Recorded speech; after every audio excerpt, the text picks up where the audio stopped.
What we appear to do today really is to talk a little bit about the basics. We won't have time to get into this comprehensively.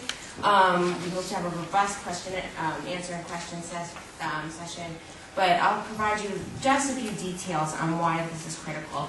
I work for the National Council of Raza. It is the largest Hispanic civil rights and advocacy organization across the United States.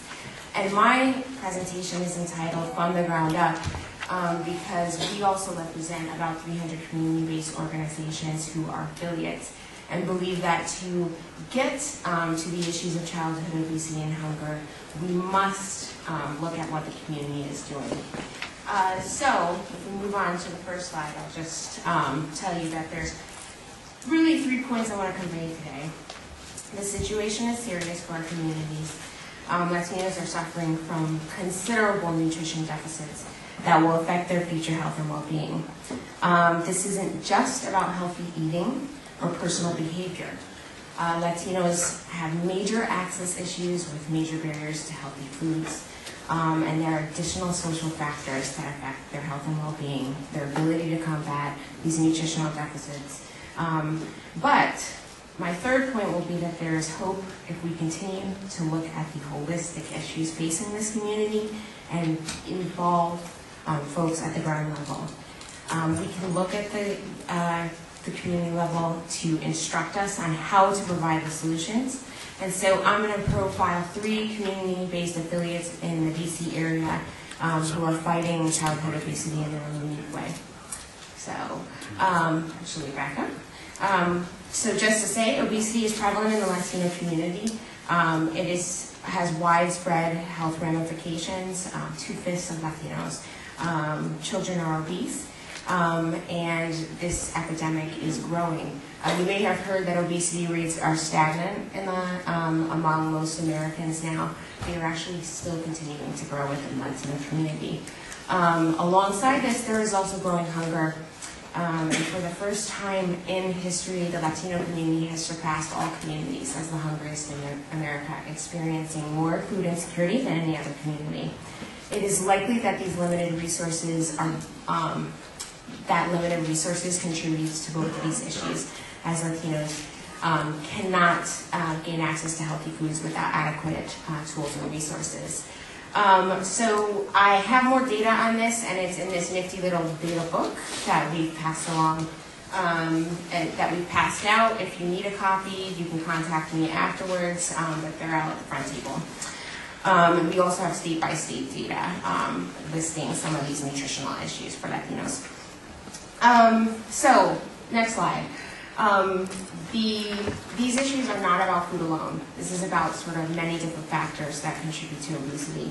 And, it's economic security, which I've already talked about, environmental factors such as how does your neighborhood look, are there enough stores with healthy foods, are there affordable foods in your community, is there enough safe space.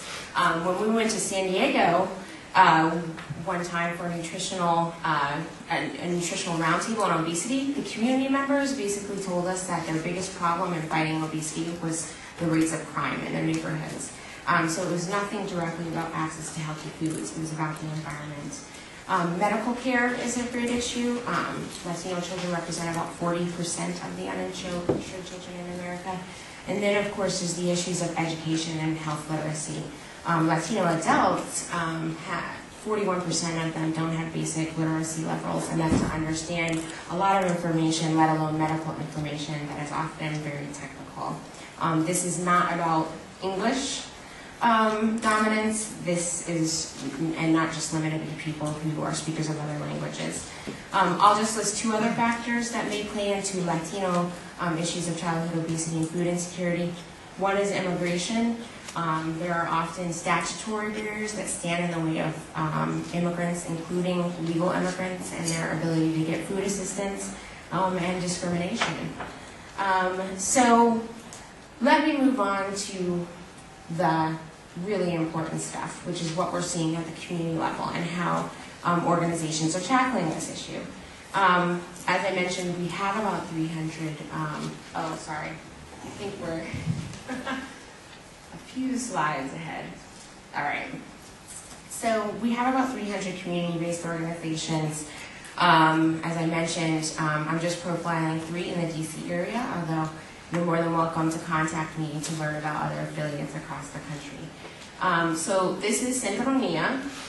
It's an affiliate located in upper northwest Columbia Heights area of DC. They host a food program. And I think what's important to note is about 80% of their kids go through the feeding programs in their school and are income qualified for them. So many of these families don't have enough food to essentially have a good meal every day with their own family resources. Meals are provided in the classroom and provided in family style to foster community cohesiveness. And they also foster the training on manners and other things that are needed throughout your educational process, etc. So they serve meals at a reduced rate, their target age. They also often serve meals during an academic year to 5 to 12-year-olds as well. So they are one key organization that is fighting child nutrition issues with feeding programs. The second affiliate that I'd like to highlight is Carlos Rosario High School.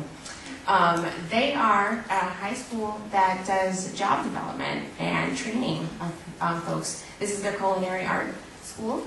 And what's exciting about this is that they learn culinary skills and the trade by being exposed to a broad range of food cuisines, African, Asian, Latino cuisines.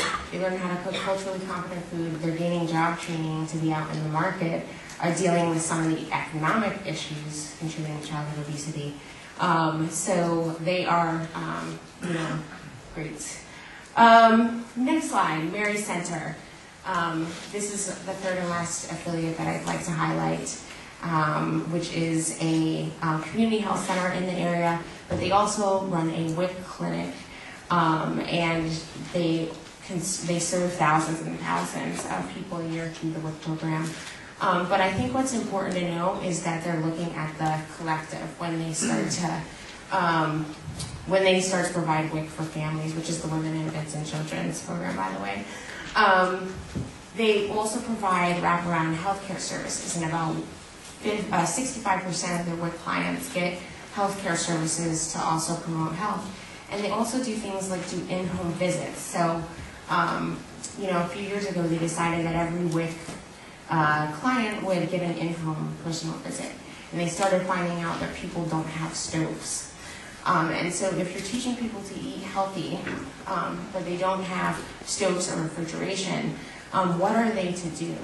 I don't think people realize sort of the vast array of challenges and environmental factors that can contribute to people eating poorly. So they actually started community cooking classes within their centers and started providing refrigeration for the community so that people could eat healthy, learning the instruction that they had found out through the WIC program and through their nutrition education programs. So that's really all I have to say in summary. This is a challenge. I think we're up to this challenge. We can do this within a generation, but the solution has to be comprehensive. And we really believe that we must focus on some of these community strategies as well as and elevate them to the national level. Thank you.